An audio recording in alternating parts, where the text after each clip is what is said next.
I'm Joby Fawcett of Times-Tribune.com here on my tour around the camps. I'm on my longest trip of the tour. I'm sitting at a rest area here on my way out to Delaware Valley, taking a little bit of a break. Later this afternoon we'll be hitting North Pocono on the way back into Scranton. That'll finish up my trip today here as I begin my second week on my tour around the camps.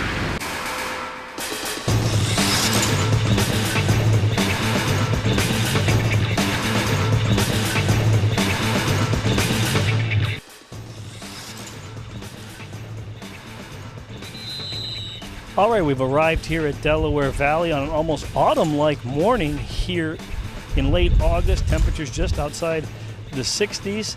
Delaware Valley's working very hard, and this team should be one of the top contenders in the Lackawanna Football Conference Division I.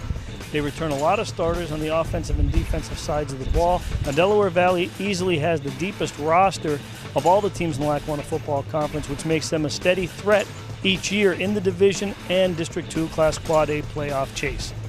Let's check in with the Warriors. The games last year we had that we lost by like 1 point. We lost in the fourth quarter, and we need to play through all 4 quarters to make sure we get the W's this year. I think we're a really focused team. We have to come out and make sure we're going 100% every day of practice, and it's important that we're going all out and make sure that if anybody's not going 100%, get them out and get a new person in.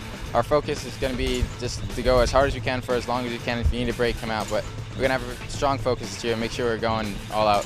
We have a lot of the guys that were underclassmen last year that have stepped up and really improved and have pushed some of the guys that thought maybe they'd walk into a starting role. So we're kind of finding our way through camp and trying to do the best that we can at this point. All right, we are here at North Pocono, where this team has spent the last 2 years building itself back up into a playoff team. 2 years ago, the Trojans shared the Lackawanna Football Conference Division I championship with Abington Heights and qualified for the District 2 Class AAA playoffs.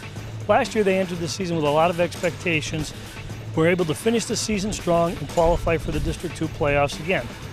This year, they have to replace an awful lot of starters from that group that spent the last 2 years in the playoffs.